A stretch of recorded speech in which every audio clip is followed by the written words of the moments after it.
Let me All click. right, we are live again here. I see Madhav has joined in. Let me straight away pull in Madhav into the discussion. Hi, Madhav. Hey, hi. I think you're Pushpak, right? Yeah, hi, Pushpak. Yeah, my name is Kumar Pushpak, yes. And I'm Nice. having Tim with me and then Pavan.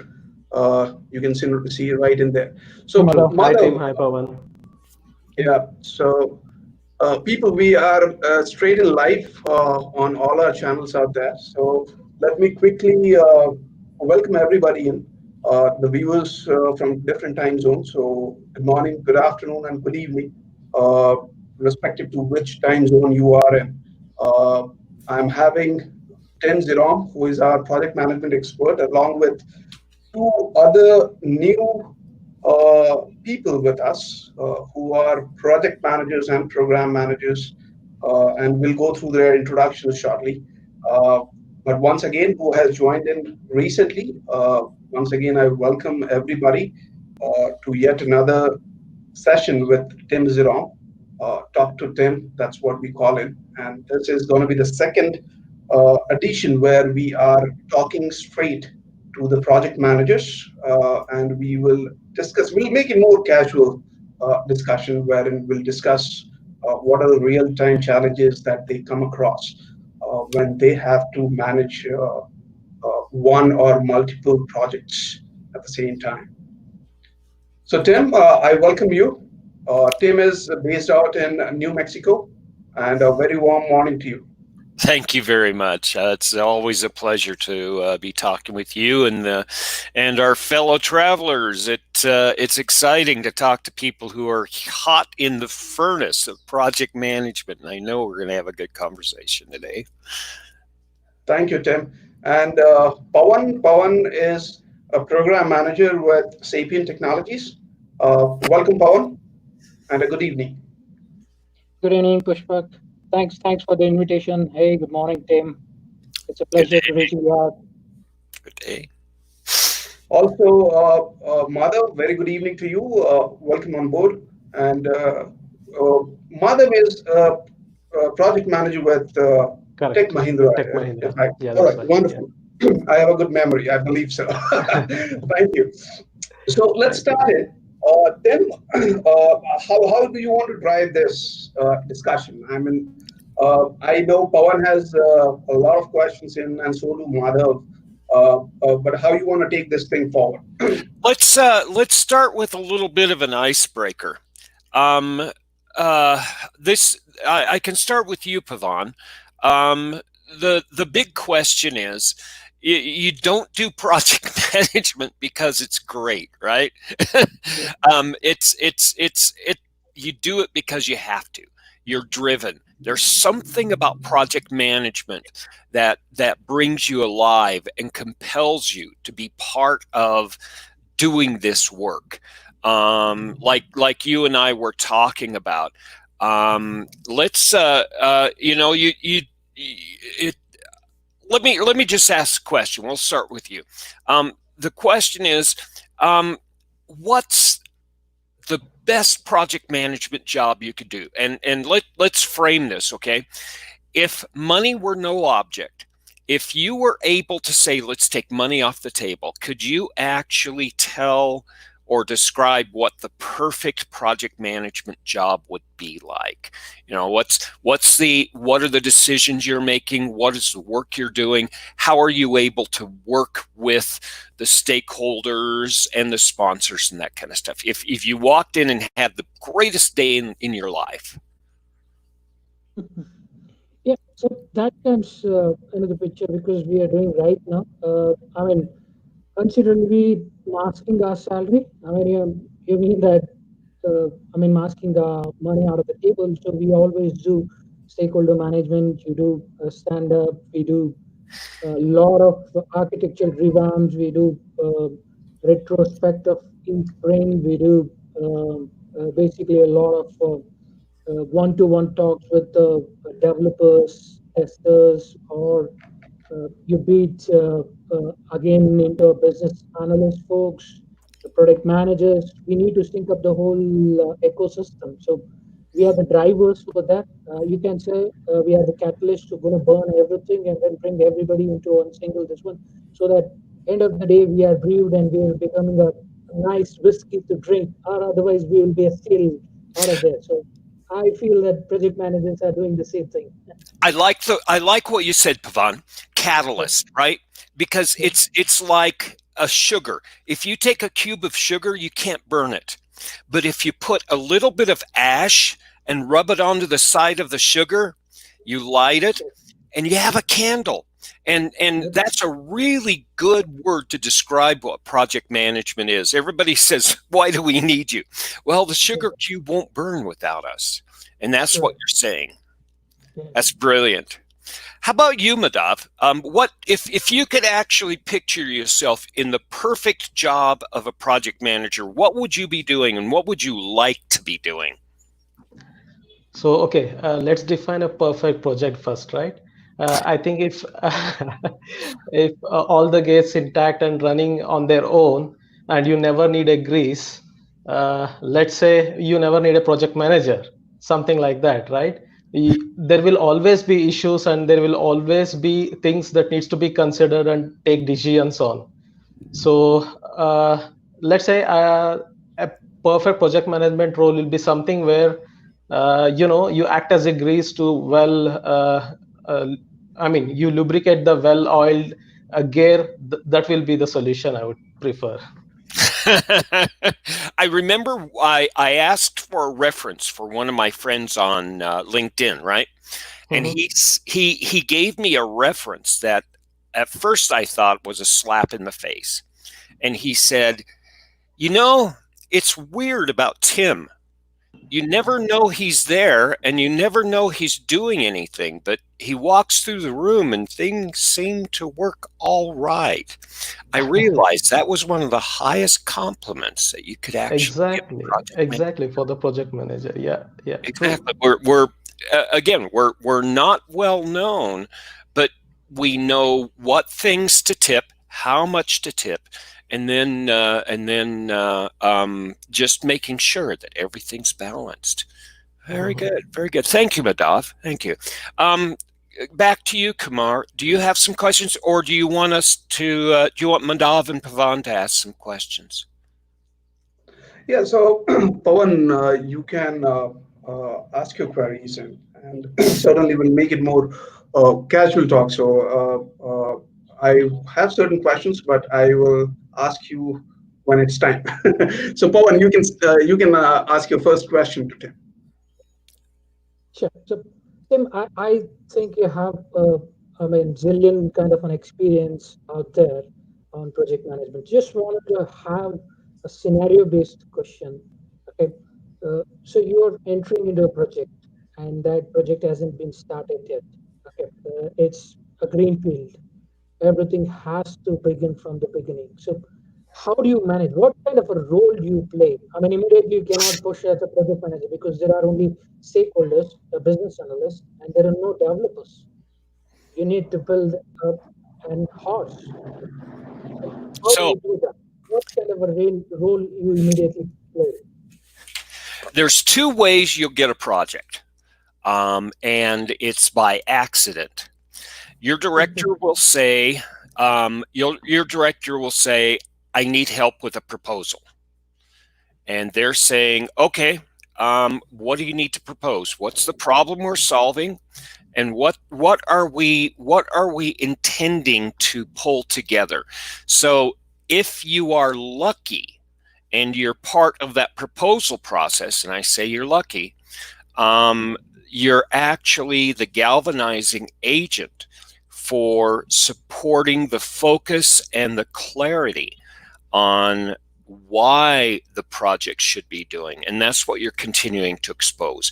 You're not doing this by telling people, you're doing this by asking questions and pulling all the information out and laying it out on the table for the decision makers and being ready to for the decision maker, because you don't ask the decision maker questions, you give them advice. You're the trusted advisor.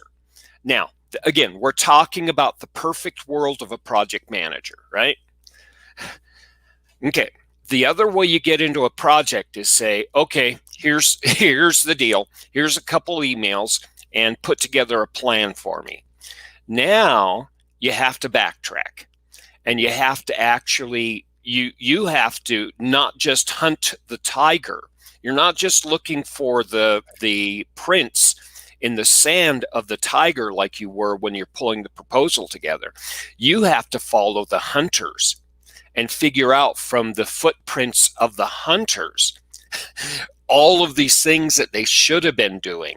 And so that's even before you can start doing the plan, because if you don't have why you're doing this, you're not going to get the engagement of the people around you.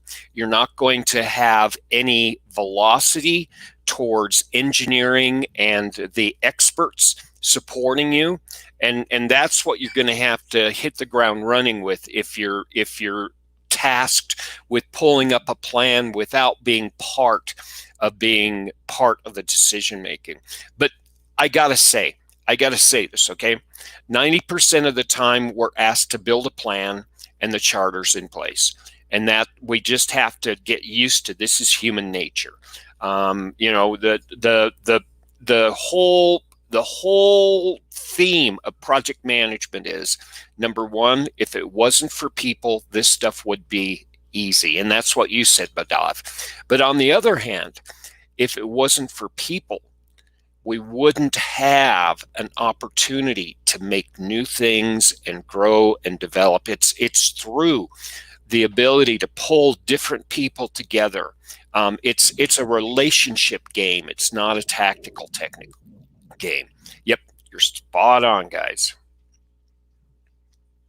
Does that help you, Pavan? Yes, this gives me an answer. Okay, yeah, that's a big thing. And again, when you look at the project management standard, they say this is a good thing, right? A standard is good practice, which means you don't have to follow it, but if you follow this, you get better results. And that's why they have those parts of the project manager participating in developing the charter or getting project approval. Absolutely right. I mean, you beat costing, you beat resource management, you beat stakeholder, everything comes in first.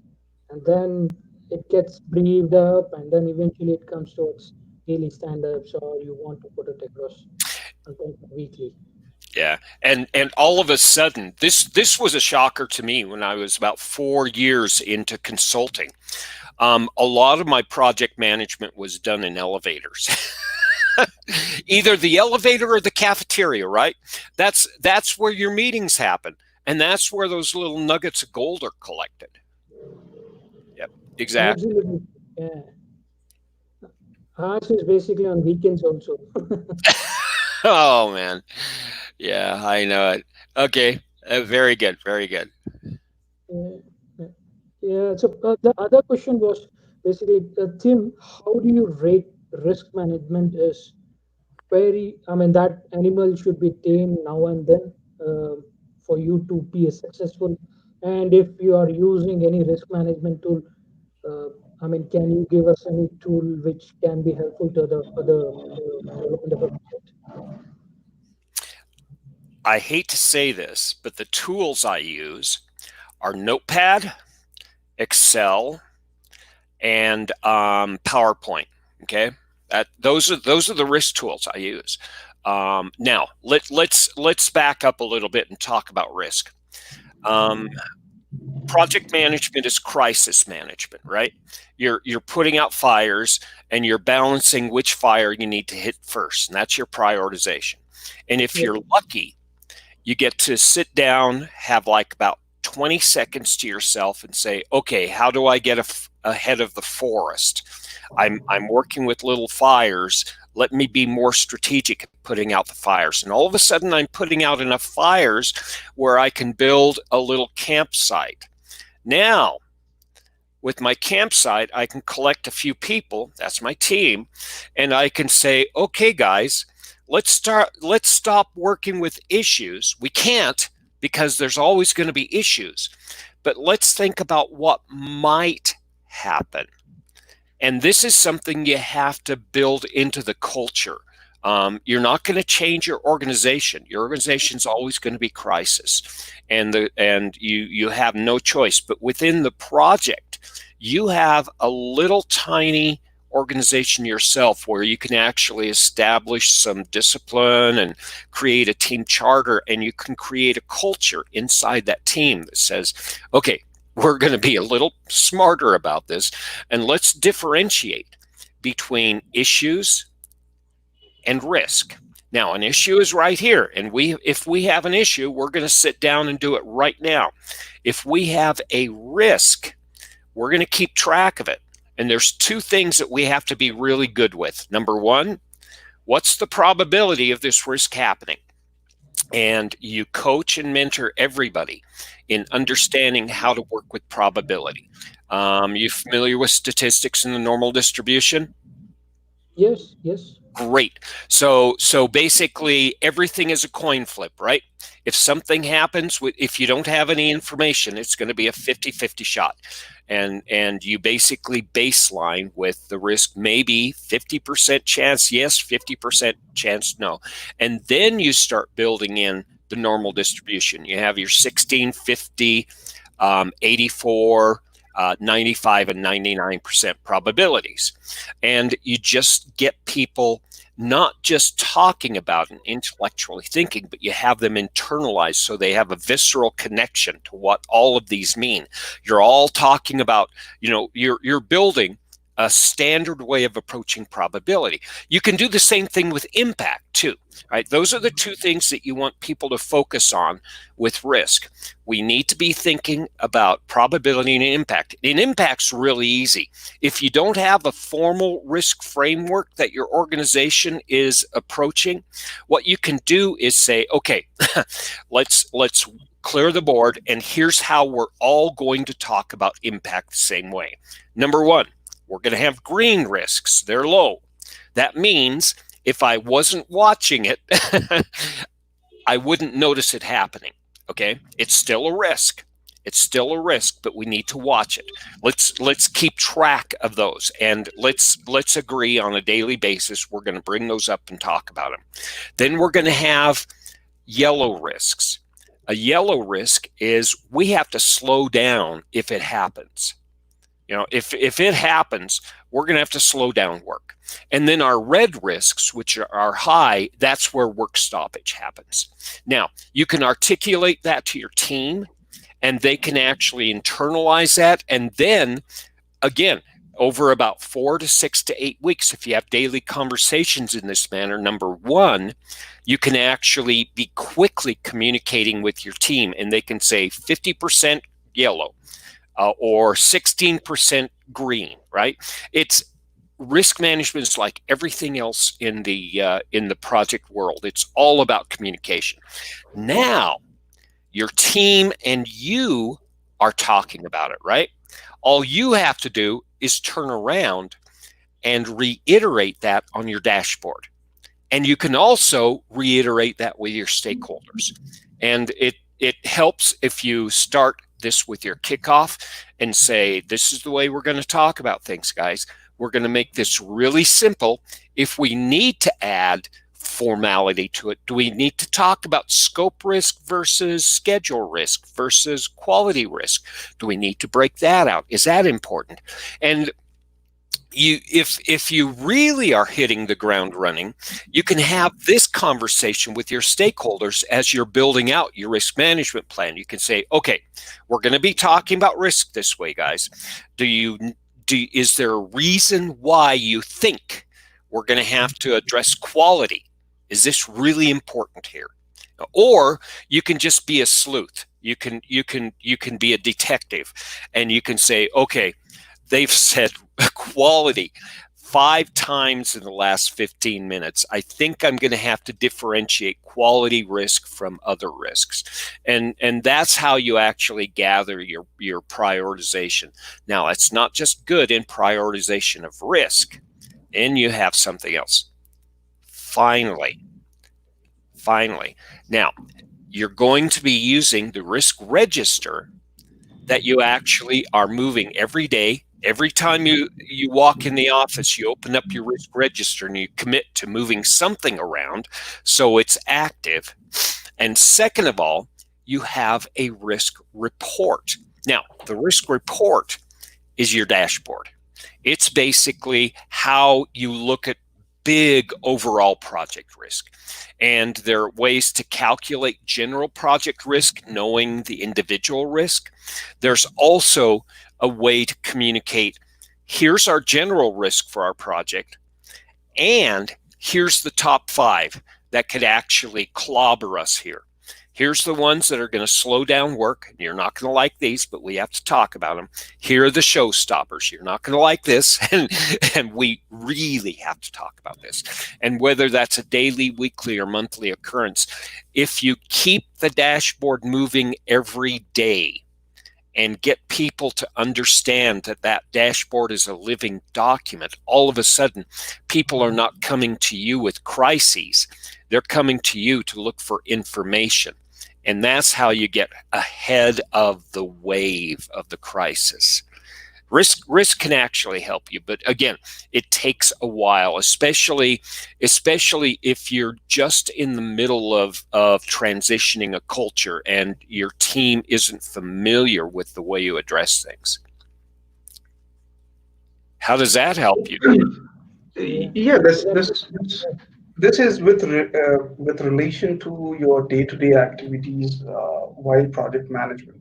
Uh, Question, Madhav.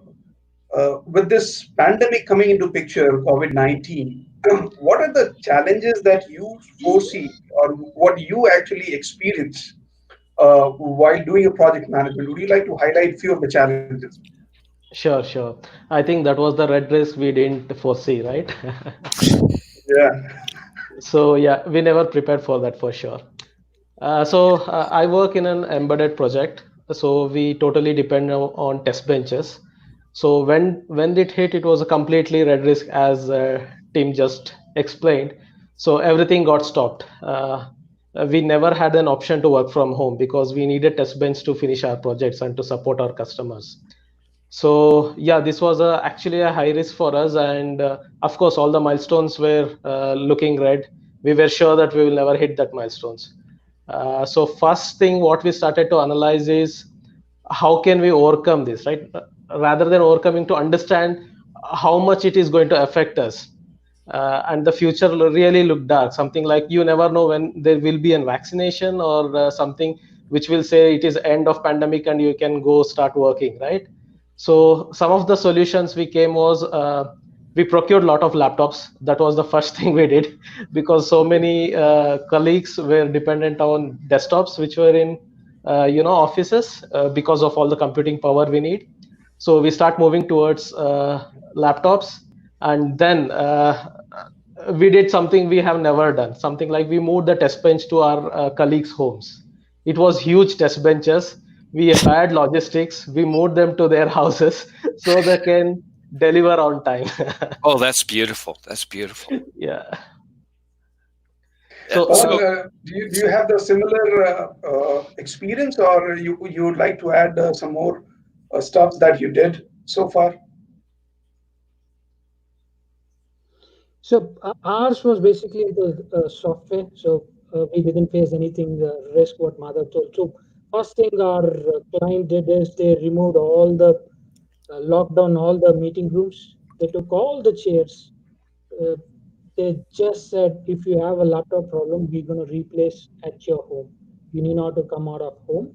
We're gonna send our management guys or our admin guys to either repair or replace your faulty products.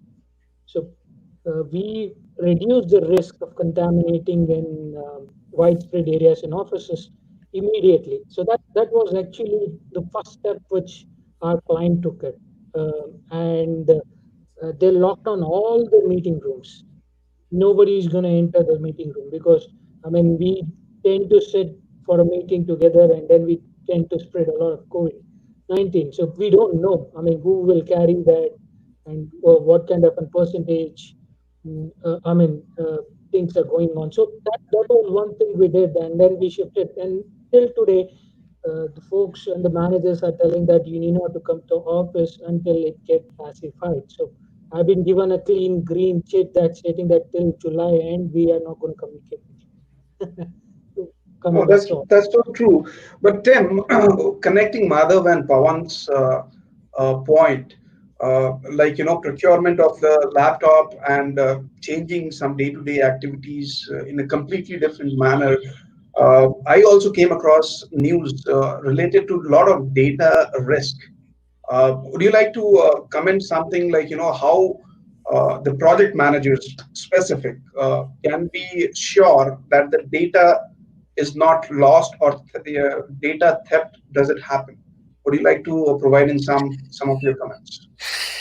So we can look at it from a technical standpoint, which is data security. We can also look at it from a humanistic standpoint. How do we actually have a business continuity? It's not the business continuity has nothing to do with the technology or the technical aspects of the work. It has to do with people connecting and interacting so that the collaborative work can continue unhindered. And it's beautiful, Madhav, what you guys did. That was a huge commitment. A lot of companies don't have that opportunity to have the heavy lifting of the architecture that's needed. Many of the companies had to actually work in a different direction. How do we scale down so that the work can be distributed across multiple laptops like you had, Pavan? And we're doing this at a moment's notice. It's really beautiful. We don't, I don't want to put humanity in a bad light, but we don't worry about being sick until we're sick. We don't worry about the house being on fire until it's on fire. And it's not fun. People don't like to talk to project managers because project managers say, what if, what if, what if? No, we're not talking about what if because it may not happen. Yes, it may not happen, but it may also happen. I'm talking to about 3 corporations and decision makers inside these corporations that say, this is actually a huge shakeup because we're having to keep the company moving with as low potential for impact. And all of a sudden, and I'm wondering what's going to happen in the next 20 or 30 years because all of a sudden it's not just um, the pandemic, but we're realizing we have pandemics, we have volcanoes, we have earthquakes, we have famine, we have drought, we have war, we have people moving across the planet like they never have before. And how are we going to, number one, as corporations, maintain stability and continuity, and number two, maintain, a safe environment so Pavan, Madhav, and myself and Kumar can actually commit to making plans and being organized. This is a huge thing. All of a sudden, business continuity is not a folder that you pick up and dust off. It's something that we're going to have to take serious. Yeah, it's a biggie. Right.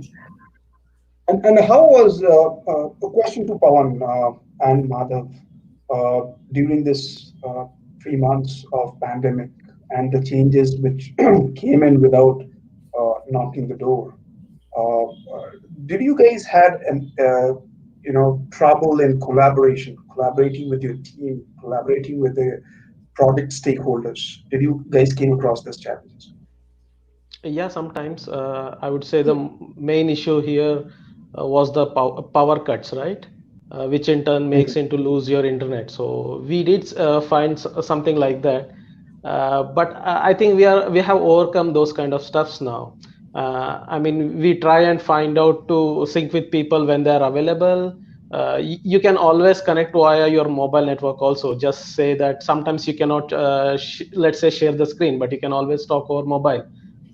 So I believe we had our challenges, but somehow we were able to overcome. Wonderful. I mean, these are another issues in, which is unwanted issues, I call it. But Yeah, I can see that. On what was your experience? So ours was basically finding out a calendar time with the stakeholder management. I mean, if you see, they can't prioritize the things. They'll be put across in multiple calls, and they have to attend. So finding an informal call with the stakeholder was a tough. What we did is we again arranged a weekly basis catch up informally way, either be it in WhatsApp call or be it in any form of this one. So update them, keep them warm, keep them tell this is the project management. I need your help in this way. I don't need your interface in this part of it. And then our communication was clear, weekly updates. And when I needed him there in the call, stating or taming anybody, I used to call him immediately and he used to jump into the call back actually. So kind of a communication 365 degree, and that made help, but it wasn't easy at the beginning. uh, we didn't reach out, and then there was a high wire. We didn't find any sprints stories and all those things. It's common, and when our communication went smoothly, it also came down, the race came down, and then the project went down, and the timelines are in the place right now. That's one basic part of it. But uh, our prior experience in few of the banking domain had made us to think to have two standards for our internal teams, developers and as well as testers. What we did is we took one stand up in the morning, 10 minutes, and then we discuss same in demo format in the evening so that they'll be easy to communicate. And then parallelly, they'll always be question from other developers or other testers so that we can pacify those things over there in that call. Otherwise, nobody used to communicate with each other. So first thing you have to do is ease up their communication and make them feel comfortable. Wonderful. Have you ever had this feeling of frustration, not able to convey what you wanted to convey, or aggression, or these kind of emotions has ever played into your project management portfolio, or have you ever experienced that? Yes, there are multiple situations. I can tell one of it is our infra. So we've been developing a lot of automation tools. What had happened is the infra team, which is basically a separate business unit, hasn't supported till us date because they need a physical guide to go to their data center, which is based out of Denmark, and then do the physical things changing. So, so developers and infra teams, they have a lot of clashes. So pacify those things. We had to come up across a lot of alternative solution. What we did is, yes, we don't have any infra guys sitting out of data center. What we did is we took an Amazon uh, cloud thing, and then we started continuing developing over that. We never stopped any development. That's the thing. The bug shouldn't stop. It should keep on Yeah. rolling, and then we did that. Collaboration is the key uh, in the project management life cycle as such, then, isn't it? Uh, Right. Now, how do you actually, what are your thoughts on collaboration so far?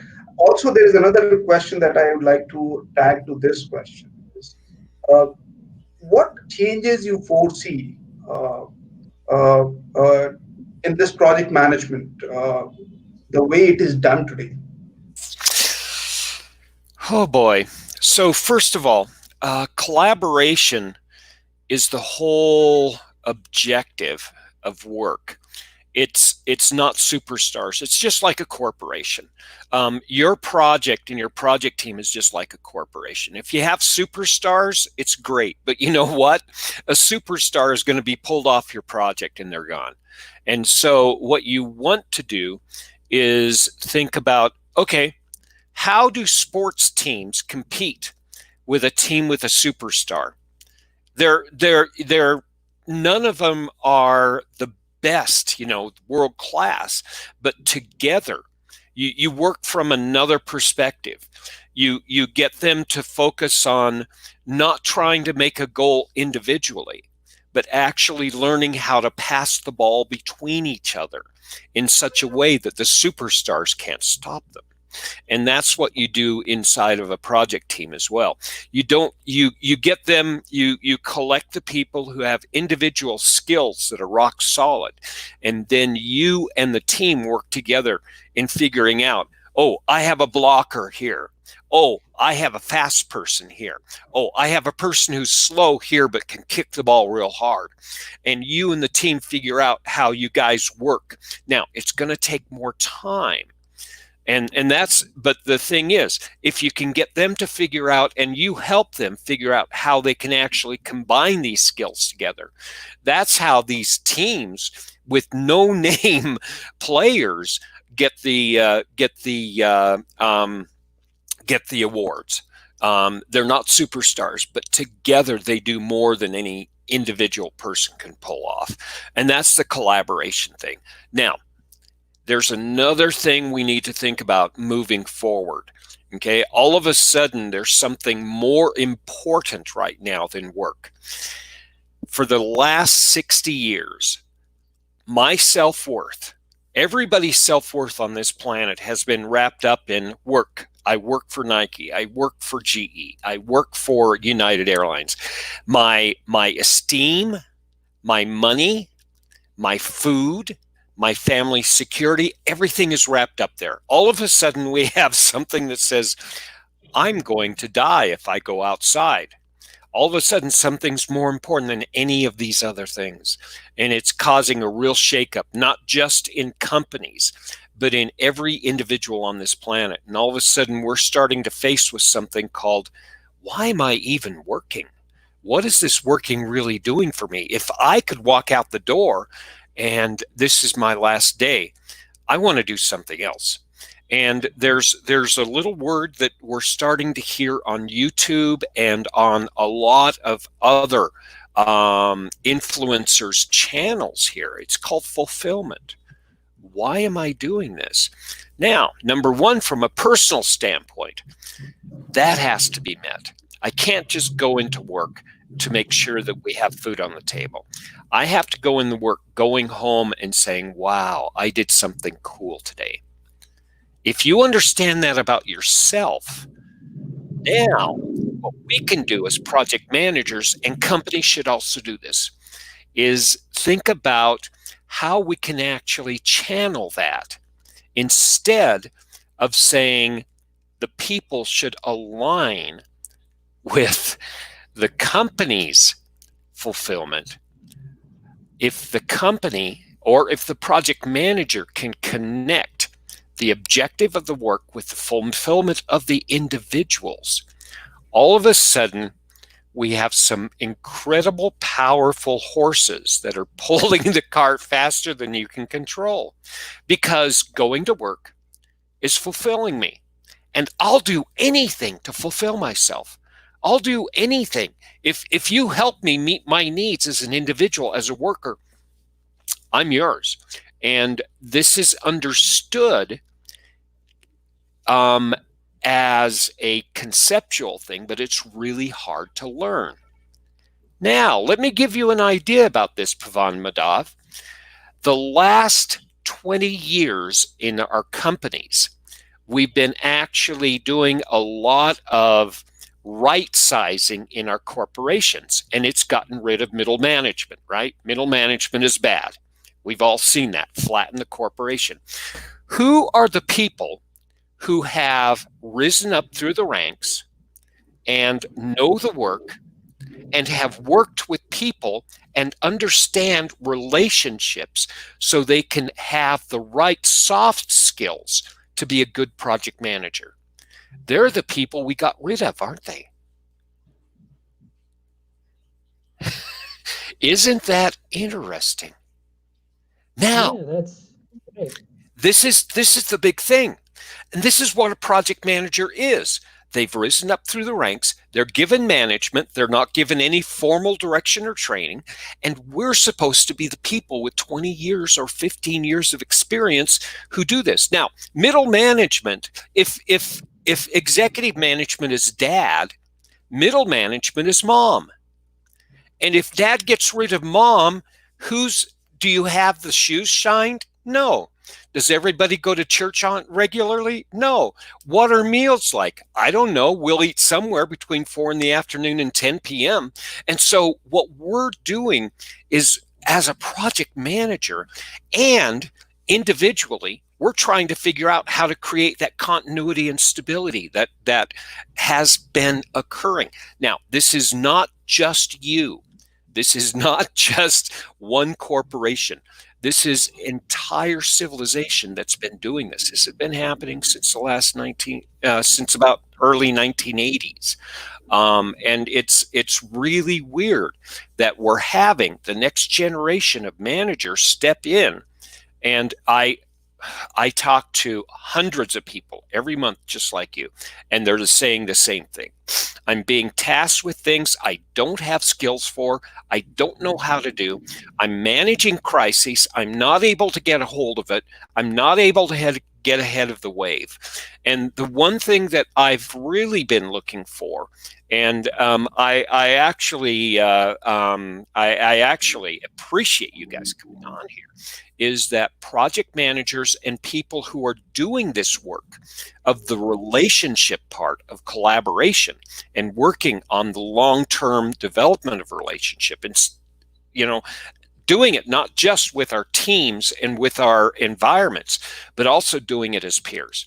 We need to start talking together and sharing. We need to continue this conversation. No, that's very true, Ted. Yeah, certain things has to be changed. Will change. But Mother, why like you to come up if you have any questions. I know I didn't give you this chance earlier. No, that's fine. So That's fine. if you have any questions, please go ahead. Sure. I have actually two questions. One is more like academic, I would say. So I was planning for this PMP certification.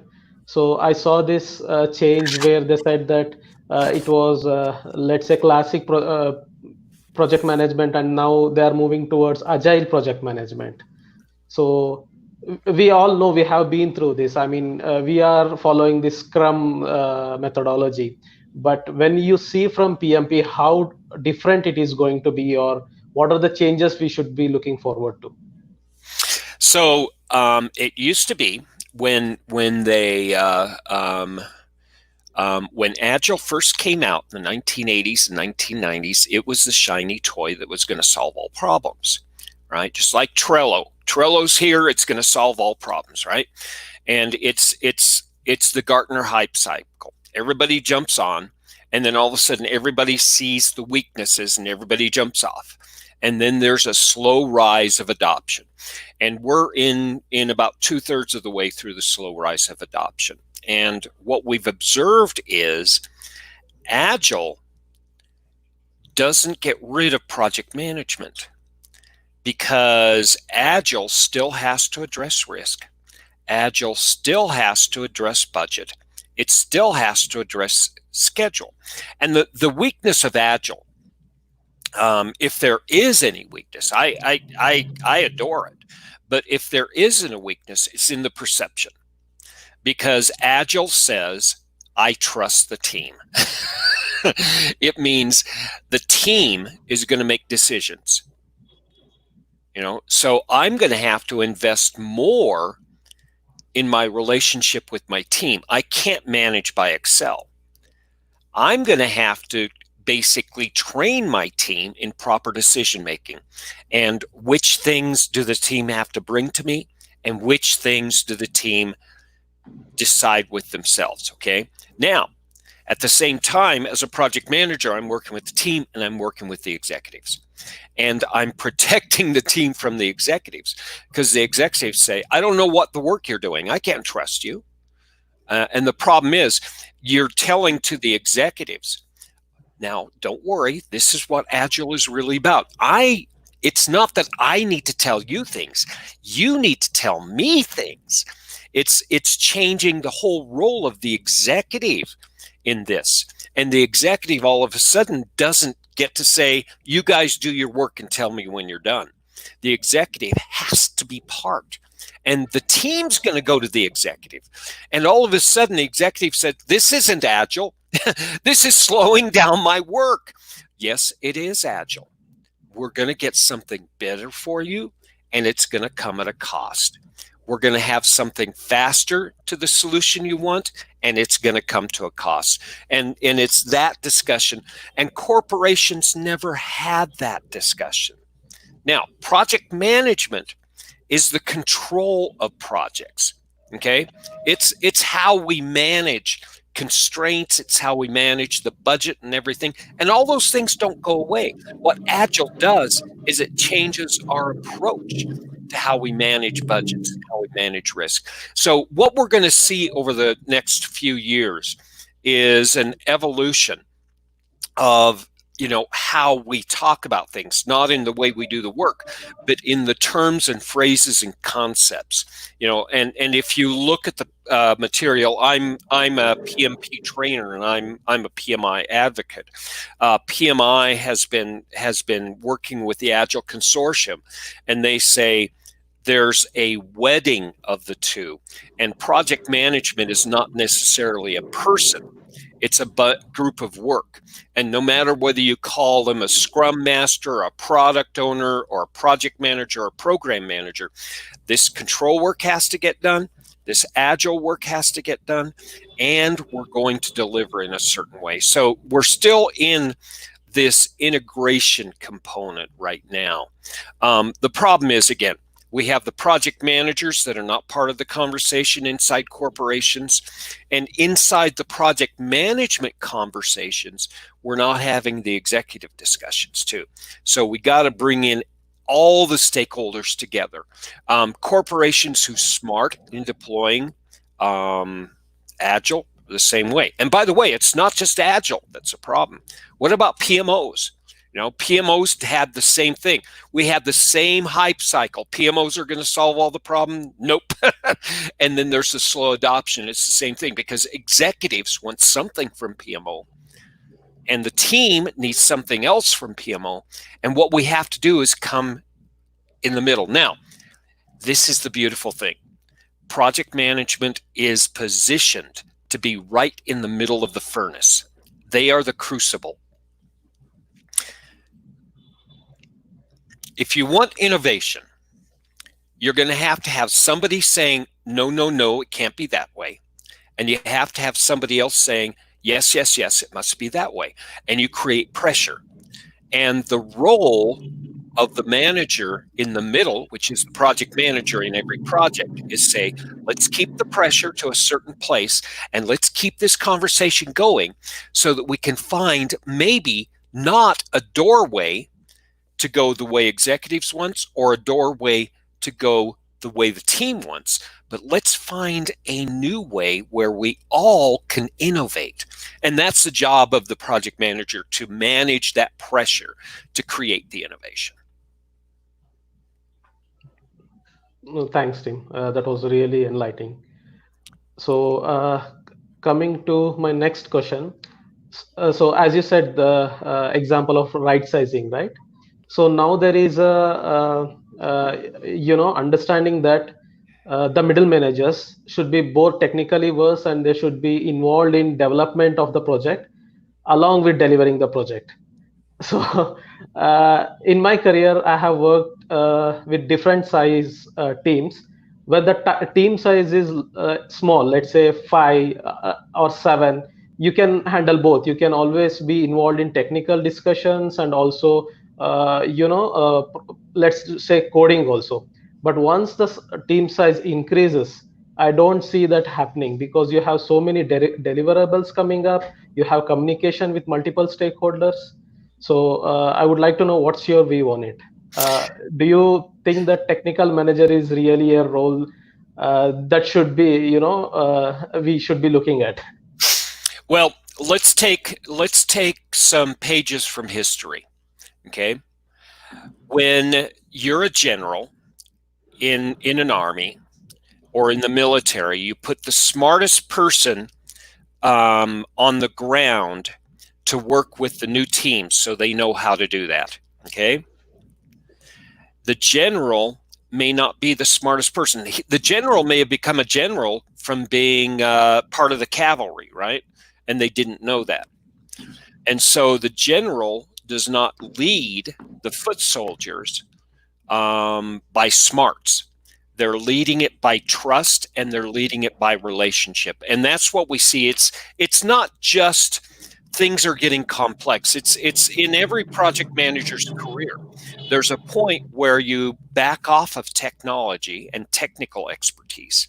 And what's happening is we don't really have technical project managers. We have people who are technologists and also can manage projects. We're playing two hats. And so throughout your career, you're saying this technology stuff is great, but now I have to focus on other ways of doing it. And the other way of doing it is the relationship. It's walking into the room and saying, look, I'm not the smartest person in the room here. I have to build some smart relationships and create what I call trusted advisors. Who are the people in the front of my teams I can trust? Who are the people that have my back? And that's when you learn not just the technical aspects, but the leadership aspects. Number one, how do you identify people who will always have your back? And number two, how do you convey to the people around you that you have their back? And this takes, just building that trust takes 6 to 10 weeks from a personal standpoint, and it can take even longer if you're working with a group. And these skills don't happen overnight. That takes about 5 years to develop. We do it naturally, by the way. This isn't something that we're taught. This is what made humans so great. It's that nobody took their time to teach us the importance of this. But yeah, that's I see it not just happening. It happens in everybody's career. But I see into the 21st century because, let's look at one aspect of technology, AI. Everything around project management is going to go away just like that, except for the relationship, except for the conversation of I have your back and you have my back. So PMI, in their wisdom in 2015, said, guys, we got to double down in leadership. We got to prepare these guys for the next 75 years. And that's one of the areas of growth that we're trying to promote. How do you build a bunch of captains and majors, not just generals, but captains and majors and sergeants who know about this stuff and can hit the ground running with the relationship aspect of project management? Thanks, Tim. Yeah. Yeah. Tim, on the PMP side, as we all know that the course is going to change next year. Do we have any hint what changes coming on the way? Yeah. A couple things. The two big things that are going to happen is, number one, the exam changes January 2nd. Okay. The exam itself is random, and you get a certain ratio of exam questions on leading and directing the team, on monitoring, controlling, and planning, and initiating, closing, right? Well, the ratio of those questions is going to change.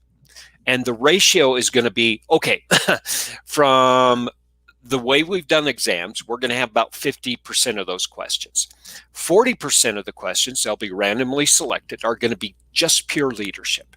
They're going to be focused on how you act and behave and think like a leader. 10% of that is understanding how business works. So there's a business context, and those are the three areas that they're focusing on. How does business work? And that's going to be about 10% of the exam. How does leadership work? And how can I behave and think and act like a leader? And number three, what is project management? Now, on top of that, 50% of the questions are going to be in a plan-driven or a predictive project. 50% of the questions are going to be agile related. And so we're having to prepare to think about what do the questions look like. I'm not part of the people who write the questions. I'm not part of the people who administer the exam or anything. I'm just a trainer, but from the material that they're sharing with us, this is the direction it's going. There's a second part. The guide, the standard, the 7th edition of the PMBOK is going to come out sometime next year, and that's going to change. And they released an early rough draft earlier, and the statement around that is servant leadership is big. It's not just how do I manage? How do I tell a person to pick up a box, move it, set it down? And the idea of a servant leader from academic material is how do I clear the rocks and weeds so that the healthy animals and plants can thrive, right? And that's the job of a leader. It's like we talked about earlier in this conversation. Tim's real quiet, but it seems that everything works. That's the whole thing about servant leadership. I deserve a cup of coffee, maybe not in China, maybe just in styrofoam, right? But it's the job of the people who doing the work that needs to be prioritized. And the project manager at the end of the day is just the balancing system. And that's what a servant leader does. And you're going to see that not just in the change of the exam going out late next year to early 2022, but you're going to also see that more publicly communicated in a lot of literature coming out of PMI. So what do you think, Tim? People should take up the training now and take up the examination, or should they actually wait for the changes to happen?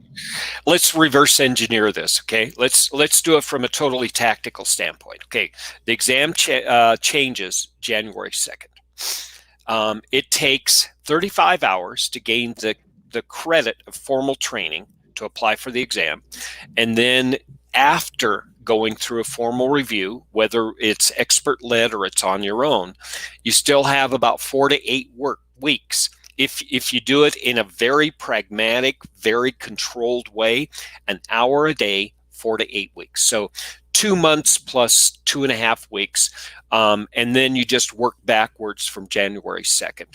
We still have a little time to do this in a thoughtful manner.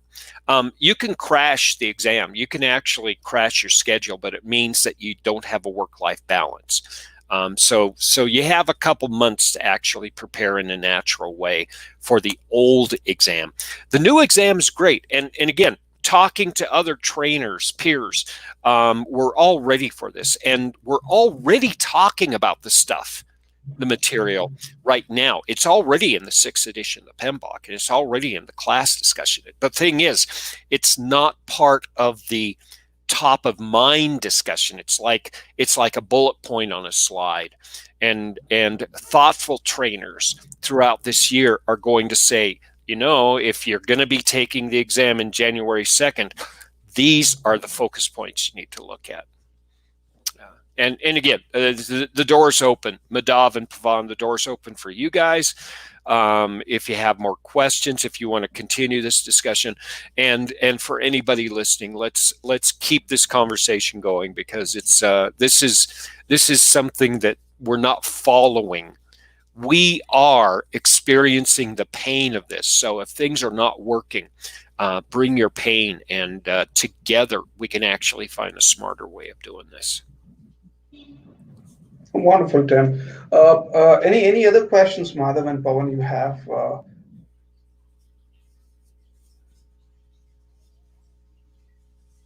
So yeah, maybe related to PMBOK 7, right? Mhm. So let's say I start my